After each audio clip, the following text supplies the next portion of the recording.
Looks, loads up, fires long for the end zone. The pass is going to be caught by Tennessee. Tennessee wins! Caught by Tennessee. Jawan Jennings. Jennings makes the catch in the end zone on the Hail Mary. What a turn of events. Georgia throws a bomb. Tennessee comes back and throws the Hail Mary as the pass from Josh Dobbs in the end zone for a score on the last play of the game. Jawan Jennings with the touchdown, and Tennessee wins. And one of the greatest moments in recent Tennessee history, hoping to replicate it Saturday night. That voice was Bob Kesling, who announced the other day that this would be his last football and basketball season after literally a lifetime associated with the University of Tennessee. More than 50 years connected to the school, 26 as its play-by-play voice. Bob, first of all, I get chill bumps every time I hear that call, but thank you very much for joining us. How are you? I'm great, Paul. I'm great. It's been a whirlwind the last week or so, but it's been a lot of fun. We announced it on Thursday. I did the basketball game in Louisville on Saturday, which started at noon. They said the plane would leave in Louisville at 4, be back here at 4:30. Game's over, and we go out to get on the bus. They said the plane is still in Greensboro. And they are fueling up the plane, but it'll be here soon. Okay, so we wait, we get to the airport at Louisville.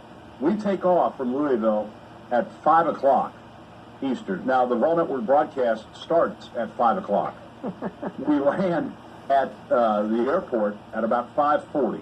We load the team bus, got a police escort, got back to the arena. They got me a gator to get to the stadium through the crowd and everything. Get up the elevator, get in the booth, put my headset on, and the opening billboard for the game broadcast starts. So I was able to get back for the game, but it's been kind of like that, Paul, since they announced this. It's been hectic, but it's been a lot of fun. Well, listen, I know I've had so many people who watched the announcement live who have commented to me. There's such mixed feelings, obviously, being beloved, but also I'll ask you what has already been asked to you a few million times by now. Why now? Well, it was one of those things. Every year for the last 5 years, at the end of the basketball season, we've gotten together and we talked and said, do you want to do it again? Do you still have the energy? And I said, yeah, absolutely. And so this year was a little bit different. I've got my 5th grandkid coming in April. I missed a lot with my family growing up. And I just decided this is probably a pretty good time. You know, Paul, we're kind of like baseball managers. Sometimes we don't go out the way we want to go out. And you know the posse's out there somewhere behind you. So you want to get out ahead of the posse. And it just felt right. And so we actually made the decision in the summer.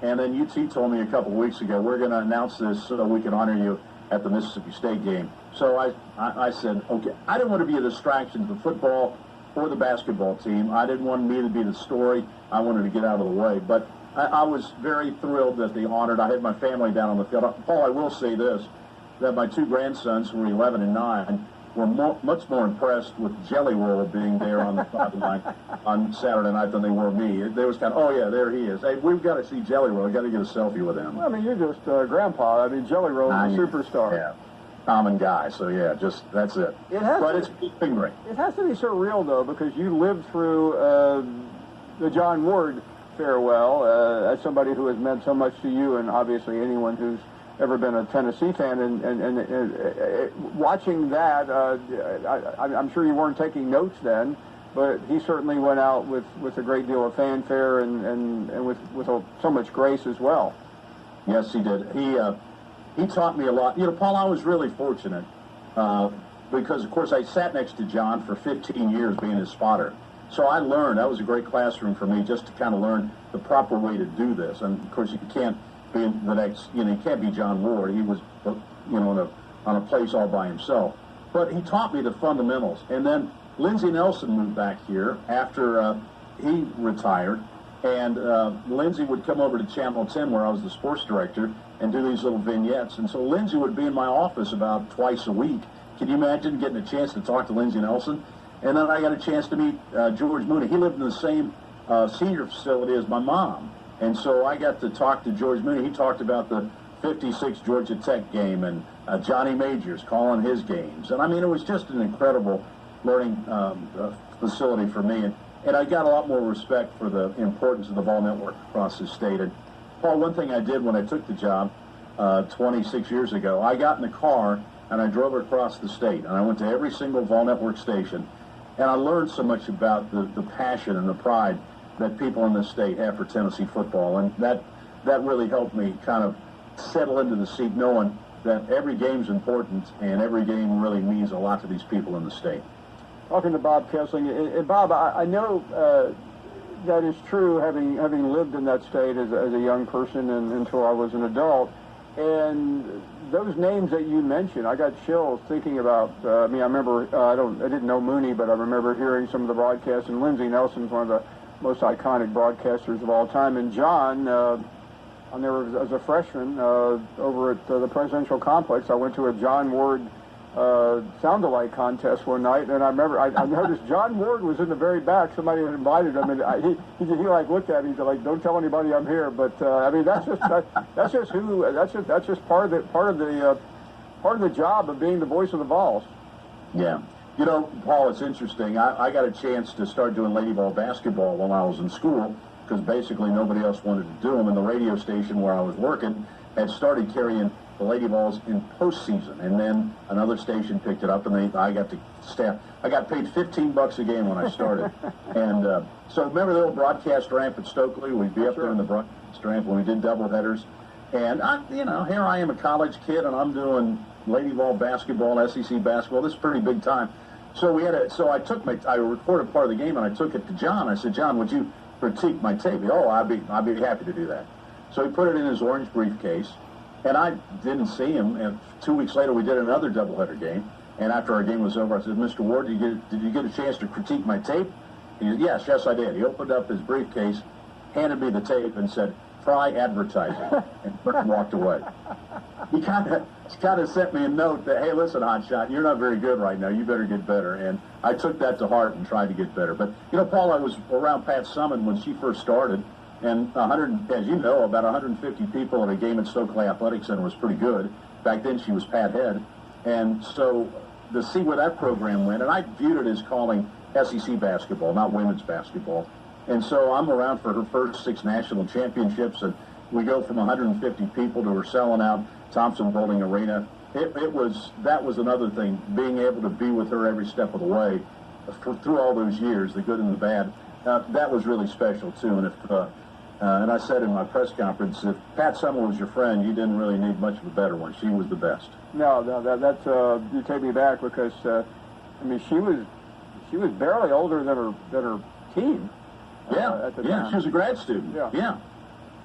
Paul, I want to tell you one story too. I know you talk about kids and all the stuff that you do, and you try and influence young broadcasters too. We did the Big Orange Caravan in Kingsport this past spring. And they said, "Well, this young man wants to beat you." And I said, "Okay." So I walk over to him, and his name was Ryan. He was blind. He'd been blind from birth. And he just wanted to meet me because he listened to all the games. That's how he connects with Tennessee football. And he came there that night because he wanted to hear Coach Heupel and wanted to hear Coach Barnes and Coach Caldwell. And so I asked him, I said, "Have you ever been to a Tennessee game?" He said, "No, I've never been to a Tennessee game." I said, "Would you like to go?" He said, "Sure, I'd love to go." I tell you what, we're going to make that happen. So for the Kentucky game, I got Ryan passes for his grandmother and her husband, and Ryan sat in the booth with us. And he had a headset on, and he kept one of the earmuffs on his ear so he could listen to the broadcast. And the other one he kept off so he could hear the crowd and feel the crowd and hear the band. He'd never heard the band before because he listened to the games on the radio. First time he could feel the team running through the tee, and the fireworks, and all the sound, and all the noise that he actually heard for himself. And so when the game was over, I went up to him and I said, "Ryan, did you enjoy the game?" And he said, "It was the best night of my life." And that just tells you a little bit about the passion that people have. And sometimes Paul, we take it for granted, but these games mean a lot to a lot of people.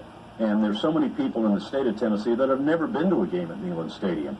And so we can, with just a little gesture from us, Paul, we can really help a lot of people, and I know we try and do that. All of us do it when we can. No, that is such an incredible story. And Bob, on that note, you know it, but you can't let it affect what you do. But you of course realize, because you were that young person listening to Ward and others, that what you say stays with those out there listening for the rest of their lives. And I want to compliment you, because you from a distance have never deviated. I knew you when you were a student. And so many broadcasters now try to be something that they don't need to be. So for those young kids who do ask you about that, and I know they will, and I'm sure you'll continue to mentor them, what would you tell young people who want to grow up and be like you? Well, what I tell them, we used to have a broadcast camp that I used to do here, the Big Orange Broadcast Camp at UT, and a lot of folks came through it. Neil Price, who's now at Mississippi State, came through it. Courtney Lyle, who was tearing it up at ESPN. Darren Hedrick, who's at Kentucky. And there's a whole list of guys that I'm very proud of that have come through this program that we had that have gone on to great success. And what I always tell them, if it gets you up in the morning and motivates you and drives you, then you need to get up and work hard. Lindsey Nelson told me one time, when you're in this business, you're going to get one break, and are you ready for the break? Can you take advantage of that break? Have you worked hard enough? And I always remembered that, because that meant I wanted to get up every day and work hard and try and be better. And you know, the young people just have to get reps. And Paul, there are a lot more opportunities out there, a lot more avenues than we had when we came out of Tennessee. I mean, there are all kinds of different ways. With the SEC Network, for example, that wasn't around when we came out. So there are a lot of avenues, but you still have to work hard, and you still have to understand that you might send in a resume, but there might be 250 other resumes coming in that same day, and you got to give those people a reason to hire you instead of that other guy, and that happens from hard work. So that's what you tell them, and if as long as it motivates you, you're going to get up in the morning and do it. An incredible career. I know it's not over yet, but Bob, I'm so glad to see you recently in Knoxville and to share some more time with you here. It just doesn't seem right. I'll offer that as a personal aside, but I understand your reasoning and your rationale. All the very best. Hope to see you this weekend in Athens, and thanks for coming by. Indeed, I look forward to it Saturday. Hey, Paul, I appreciate your friendship all these years. Thank you. It has been my honor. Thank you, Bob. Bob Kesling, one of the all-time great announcers, retiring at the end of the basketball season from the University of Tennessee. Hard to say that. We'll take a short break. Back after this.